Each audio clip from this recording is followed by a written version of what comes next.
Terry here again, this time from the office area of our condo instead of the other end, the front sitting room.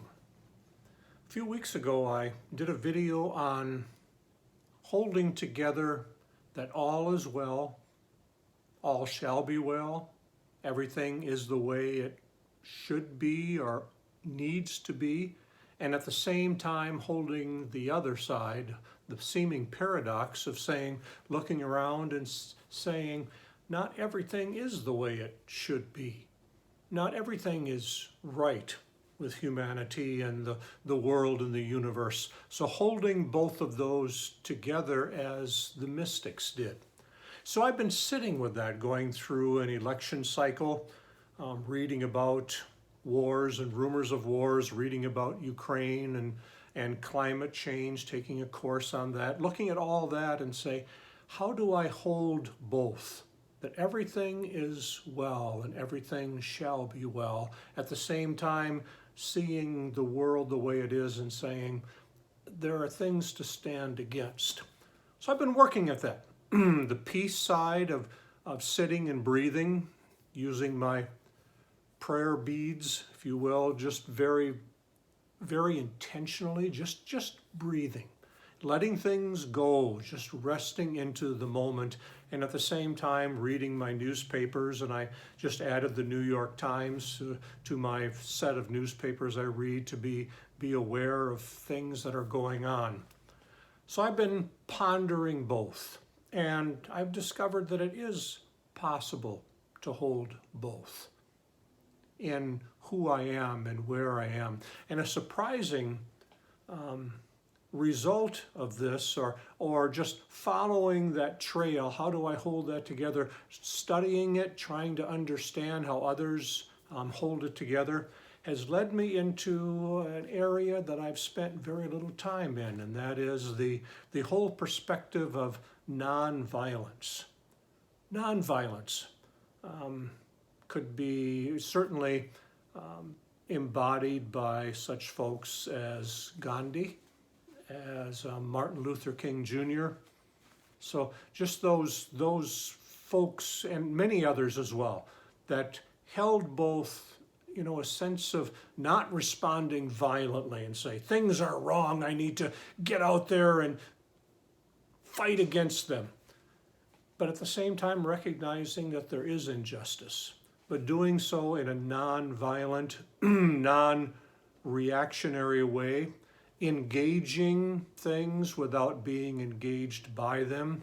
So it has led me into a study. And fortunately, Center for Action and Contemplation, Richard Rohr's organization, their quarterly journal, Wanting, is all about nonviolence and standing against things but non-violently. So that gives me a beginning point into where I begin to read and understand it.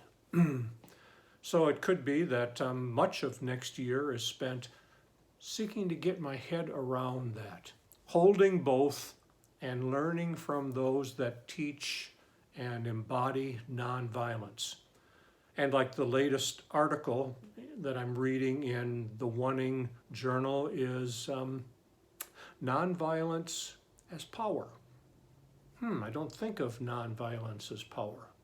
But just some early introductions talked about reaction, violence against violence, or how many guns there are, or the amount of the national budget that goes to war and defense, and says and asks the question, how has that been working for humanity over the past centuries, throughout humanity's history?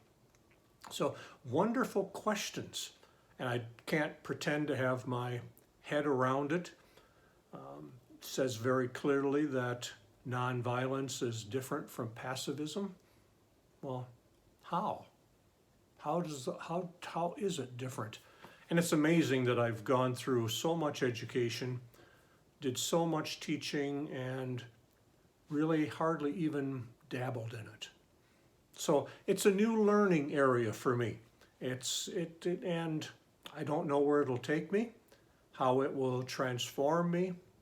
But as I read the mystics through the lens of nonviolence, I recognize that the mystics of all different faith traditions throughout centuries were certainly activists, but I would not call them reactionary activists, if you will.